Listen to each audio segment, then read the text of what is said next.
It is Friday, April 28th. Let's talk PlayStation. Hello everyone, welcome back to another packed episode of LTPS. We have a lot of news to go over, and also happy Star Wars Jedi Survivor Day. Not a Star Wars person myself, but if you are buying it and playing today, then I hope you have a good time, and also we'll try and get you brought up to speed on what's going on in the world of PlayStation. So first, as always, our PS Plus reminder. This is your last call for the PS Plus April Essential Games.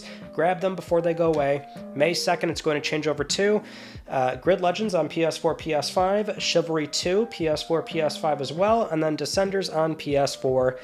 Not bad games, although for me personally, I would say this is the weakest month we've had on PS Plus in a very long time. So again, not bad games, but nothing really in here for me, and I think that's probably going to be the same for a lot of other folks as well. But also, as another reminder, the PS Plus collection, that's going to be ending on May 9th. So if you recently got a PS5, make sure you claim those games as well.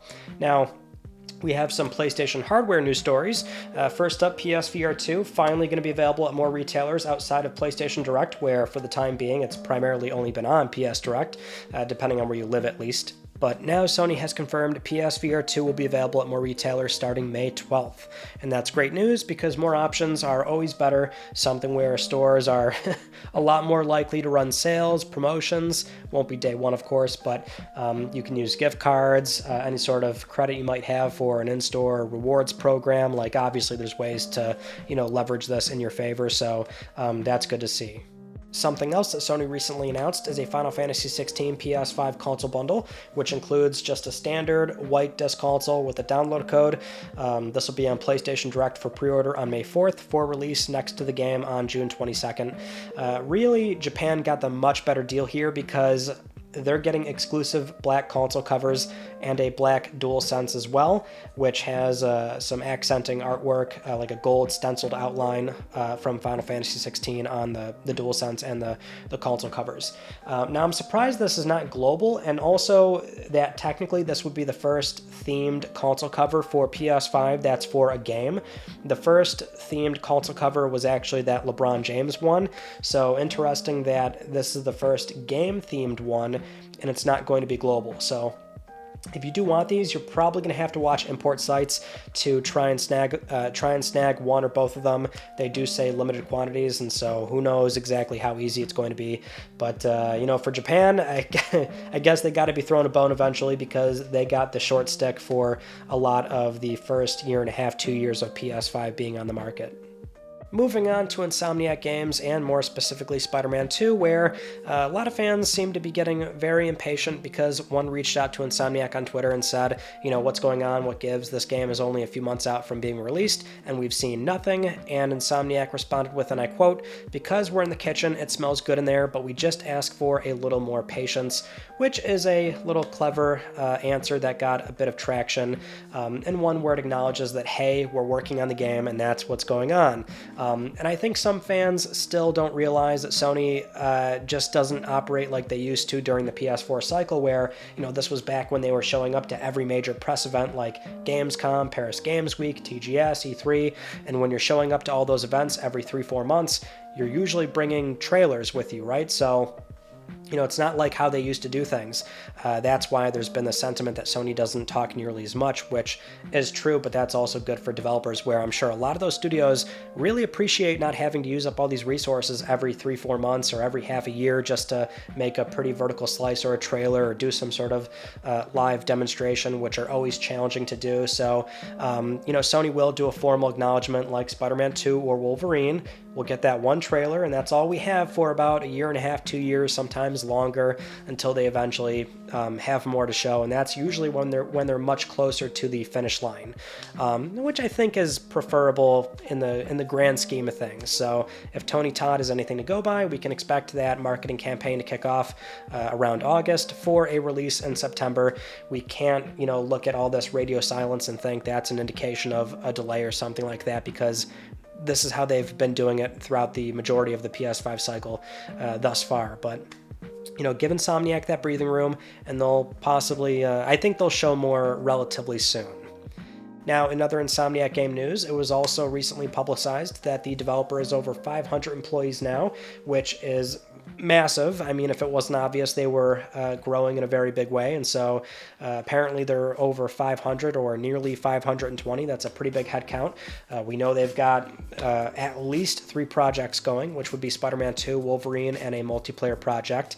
So I mean, if you look at the past 2 years with Insomniac, where they were just firing off on every cylinder, Spider-Man Remastered, Ratchet & Clank, Spider-Man Miles Morales, and then announcing Spider-Man 2 with Wolverine, and also the job listings for the multiplayer project.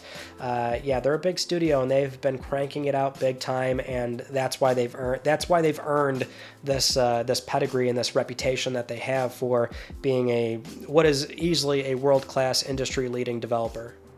Moving on to Horizon Forbidden West: The Burning Shores DLC. Now, full disclosure, there is a spoiler warning here. I'm going to try and say not a whole lot, but there is a plot point that we're going to talk about here, so skip ahead if you don't want to hear it. But basically, there is a plot point that towards the end of the content, there is a romance option for Aloy, and this is something where it's brought out a certain crowd that has begun review bombing the game on Metacritic, and that's where the parent company of Metacritic fandom has issued this statement to Eurogamer where they say, and I quote, "Our team reviews each and every report of abuse, including but not limited to racist, sexist, homophobic insults to other users, and if violations occur, the reviews are removed. We are currently evolving our process and tools to introduce stricter moderation in the coming months."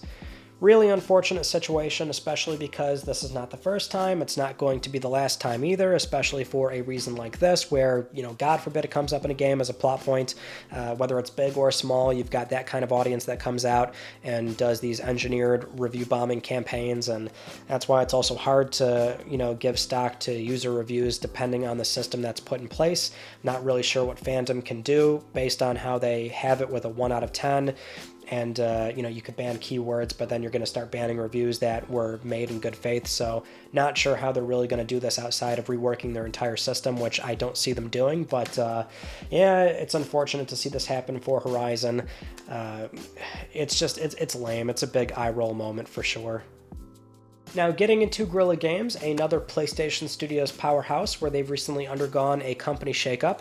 It's actually another example of somebody leaving Guerrilla for SIE Corporate, where this time it's Angie Smets. She's done 20 years at Guerrilla. She was the studio director and executive producer, but now she's moving over to SIE directly as the head of development strategy at PlayStation Studios. So congrats to Angie, and that also means there's been some leadership changes going on at Guerrilla, but most notably we have the technical director and the co-studio director who's now been moved over to the Decima engine full-time, pretty much implying that they are doubling down on the development of this engine, which, judging from what we've seen with the Horizon franchise and Death Stranding, it's a very powerful tool. I mean, game engines are very costly to get up and running and maintain and develop and flesh out.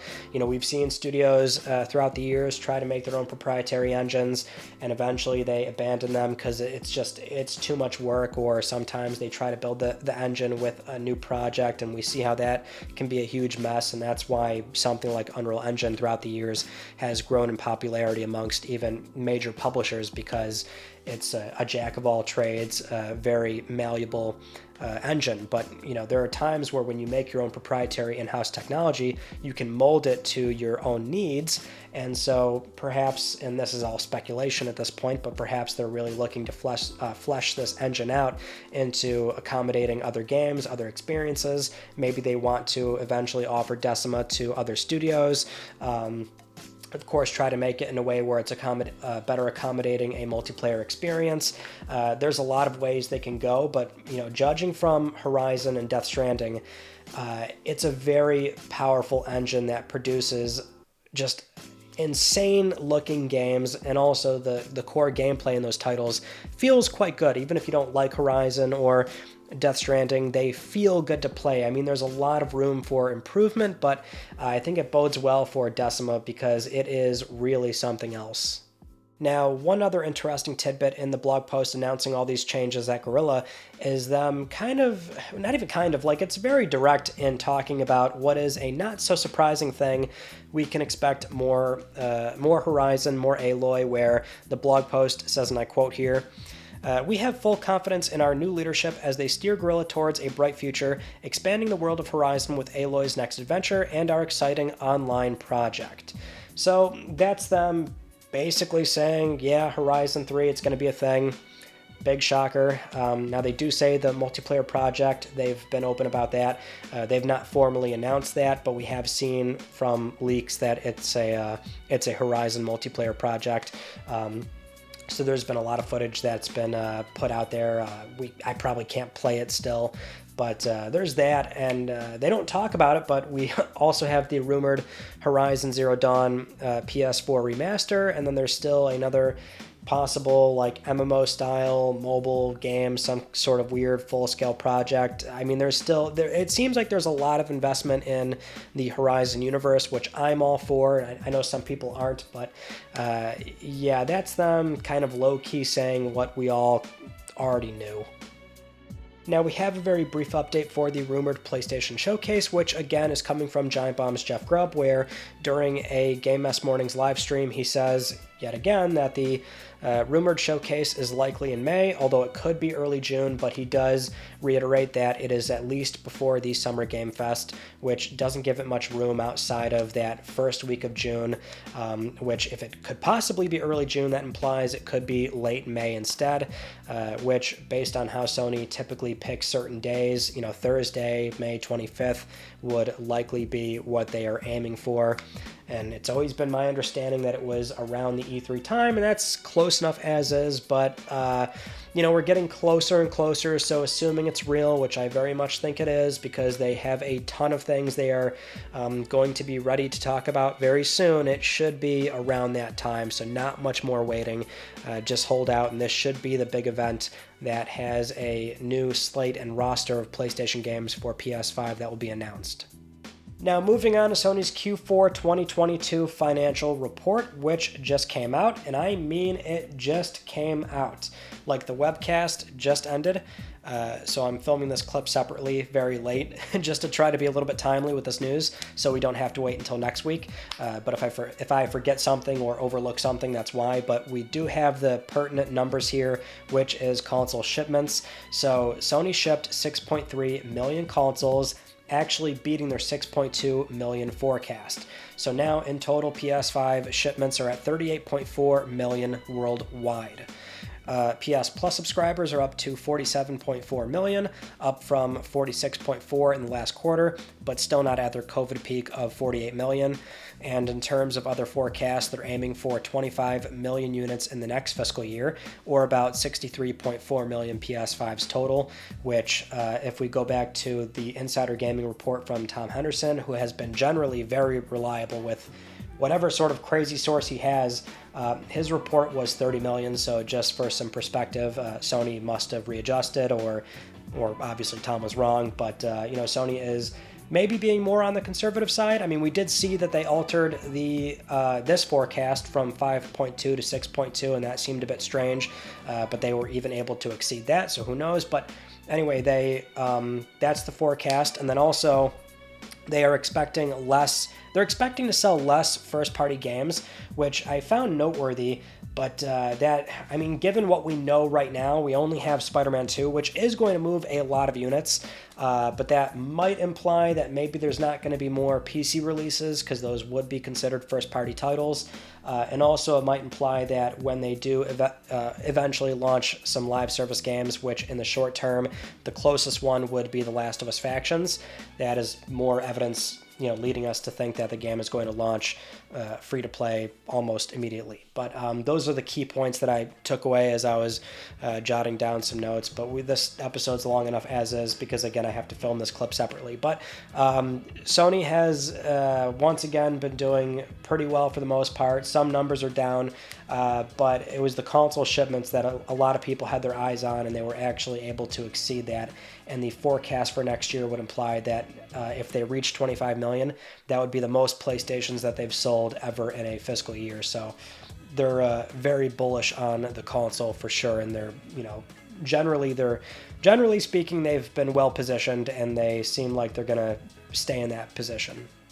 Next up, we have some PlayStation Productions news. The first news item would be Gran Turismo. The movie recently had a trailer that was shown off during CinemaCon, so it's not online or anything, but it was shown off to the press at that event. Also something where David Arbor and Orlando Bloom showed up to do some promotion work and talk about the roles or whatever else. I'm not sure what exactly they said, but the news here is that the reactions from the press on that trailer is that it was actually genuinely surprising to them, which may bode well for how the movie turns out being. So just a trailer and also just reactions to that trailer, but might bode well for this thing being something worth watching, which again, it's based on a real life story of Jan Mardenborough that was in the GT Academy and went on to race cars for real after being just really good at playing Gran Turismo, the video game. Now, as for the Twisted Metal Peacock series, the trailer came out today. I can't really talk about it or even show it because, of course, I filmed this a bit earlier, so something where I know it's coming out today, so by all means, let me know what you all think. I'm really interested in seeing what it does look like, but for the time being, they did release the poster, so IGN had that, and looks like Anthony Mackie in a Twisted Metal universe. The font looks about right. Also, you can see Sweet Tooth's ice cream truck, so they've got that down. I don't know what the trailer looks like as I'm speaking, but again, let me know what you all think. Moving on to our latest update for the Microsoft acquisition of Activision Blizzard and King Digital Entertainment. Our biggest update yet. An upset, huge news story here, but the UK's Competition and Markets Authority has officially blocked the merger. And they're also doubling down on console competition not being the concern, but this time cloud gaming is the concern and the primary reason why they're blocking the merger. They say, and I quote, Microsoft already accounts for an estimated 60 to 70% of global cloud gaming services and has other important strengths in cloud gaming from owning Xbox, the leading PC operating system Windows, and a global cloud computing infrastructure, Azure and Xbox Cloud Gaming. Now, there's a lot to go over, but to summarize the CMA's findings, these are the key points they concluded on. So, cloud gaming is a relatively new market with opportunity and incentive for competitors to develop unique offerings in a bid to gain power. Microsoft would achieve this by offering exclusive games on their cloud gaming service. The 10-year agreements with Nvidia, Boosteroid, and Ubisoft do little in mitigating this, due to material uncertainty around the scope, terms, and enforceability of those agreements. Rivals such as Amazon, Sony, and Nvidia are not as well positioned, compounded by Google's decision to close Stadia. Microsoft offered the Microsoft Cloud Remedy, which included the licensing and 10-year agreements. There would also be a monitoring trustee appointed with a fast-track dispute resolution system to ensure Microsoft adheres to those agreements. The CMA considers behavioral remedies work in limited circumstances, like established regulated environments, but cloud gaming is a new and unregulated sector. One issue with Microsoft's remedy is that it has no provision for commercial relationships between cloud gaming providers and Activision, basically saying a company like Amazon or Sony or any other new entrants would not be able to work out typical business arrangements like marketing, exclusive content, early access programs, multi-game subscription services, etc. Absent the merger, this dynamic market would likely have broader access to Activision content in this way from competitors. The second issue is Microsoft's incentives to make Activision games available on rival operating systems would be lower. This would require cloud gaming services to use or be compatible with the Windows versions of these games instead of offering Mac or Linux versions. The CMA recognizes that offering Activision content on Game Pass would amount to relevant customer benefits. However, the CMA considers this to be limited as it's simply a different way to pay for the same content, and Microsoft would be incentivized to increase the price of Game Pass. Line 85 probably best acknowledges video game fans here where they say, and I quote, "We recognize that having Activision's content available on Game Pass is an attractive prospect to some customers and something that, based on the comments that we have received from the public during this investigation, seems to explain much of the support for this merger by those in favor of it. But on balance, we found that having this new option to pay for content that is already available on a buy-to-play basis in Xbox would not outweigh the overall harm to competition and ultimately consumers arising from this merger in the sizable and rapidly expanding market for cloud gaming services." Microsoft's vice chairman and president Brad Smith has already confirmed that they will appeal, and speaking with the BBC, they said, and I quote, This decision, I have to say, is probably the darkest day in our 4 decades in Britain. It does more to shake our confidence in the future of the opportunity to grow a technology business in Britain than we have ever confronted before. Now, I do want to stress that the CMA's final report on this is 400 pages long. There's so much more in there that we do not have time to talk about here, but those are the main points behind their decision. And that means Microsoft is now in a very tough spot because they needed that approval. This is not something where they can ignore it and just easily cease operations in the UK and go for the merger. They can't ask the UK government to intervene and do something about the CMA because technically the CMA is an independent organization. They needed this approval, and based on the system in place in the UK, that means they have an uphill battle that they are unlikely to win, which is shocking, but that is my current understanding of it. Now, I say that because I try to do as much reading as I possibly can from people that know much more about this than I do, so I can relay the right information and not say anything that's incorrect, but from those that work in this industry that are well aware of it and well versed in it, and based on the system in the UK, they have to go through the appeal process with the Competition Appeal Tribunal, which they can only intervene and overturn this if there's certain circumstances that apply, like the CMA broke the law, which, assuming they did their jobs, as is, I'm sure they didn't break the law, or that there's no foul play, that's not a viable option, or that the CMA was flawed in their approach. Now, Microsoft will likely try and, go for that angle. There's also the angle of the CMA being irrational, which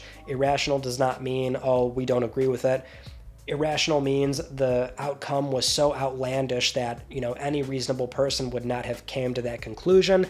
That might not really work because obviously this entire process was expected to go through reasonable scrutiny. So, even if they somehow win that approval under those unique circumstances, then it just goes back to the CMA to correct what was the problem during that process, which again falls back to those 3 things. So with this appeal, which also means it's going to push the, outcome of the entire thing by another 8 to 12 something months, and that's assuming Microsoft sticks with the entire process, because they also still have to fight with the FTC as well. We're still waiting on the European Commission, which if they somehow make a surprising announcement that they don't agree either and they're blocking it, then I would be shocked if Microsoft would not walk away from the deal, because then it would be just way too much to go over. But they, for the time being, still seem very committed. But based on the CMA, they are in a very bad place right now. And that's all with the console competition not being the primary reason. And that's the most surprising things to a lot of folks that were following this, is that cloud gaming, that's the reason why it's such a new, emerging, nascent market. But again, there's a 400-page report with a lot of detail and a lot of reasonable points as to why the CMA came to that conclusion. Really depends on how much value you place in what is an uncertain market, but the idea is that because cloud gaming is a new nascent market that would be expanding within a few years, they want to avoid the possibility of Microsoft being so well positioned that nobody could reasonably do anything, and that the benefits, the short-term benefits, which very much are there, like Game Pass, or even better working conditions, which I'm not sure if that's acknowledged in the report. That really hasn't been touched on during this entire process. But the point is, the CMA considers that all the consumer benefits are outweighed by the competition concern in the cloud gaming sector. And the thing is, so many were expecting this to go through with concessions, myself included, but that doesn't seem to be the case. Although, throughout the entire thing, if you read from professionals that work in that industry, if they are, directly involved with antitrust law, they were always saying it's not a guarantee, not a guarantee. And we can see why it is not a guarantee. So it'll be interesting to see how Microsoft handles this. Depending on, again, the European Commission, if they say yes, they're probably going to keep going for it. If not, then they very likely would back out. I would be shocked otherwise if they kept going for it. But that is our major update here. So I'm sure the folks at Sony are happy. I'm sure we could at least say that confidently. Now, with all that said, it is time for Let's Talk Plus, the weekly Let's Talk PlayStation giveaway where one of you can win a $10 PSN code. I would like to congratulate this viewer right here. I'll be contacting you very soon via email or Twitter, and if you'd like to win a $10 PSN code, it's very easy. You can follow the link down below. Supporting this channel, a number of ways can get you an entry, and I'll announce the winner next week because I'm trying to help pay for your games. Those are all the news stories that I wanted to talk about with you all from this past week, and our Tuesday video was me finally playing the PS3 exclusive Haze. I got a little bit curious recently, what really went on with that game. I never played it myself, so I filmed my playthrough and kind of did a little history lesson on that game, and it was interesting to say the least. Maybe we'll do something like that again since a lot of folks really enjoyed it, but you can go check that out. And as always, another video on Tuesday coming up, but until then, that is it. So that concludes this week's episode of Let's Talk PlayStation. I'm Ryan Benecki. Thank you all so much for talking with me, and I will see you all next Friday.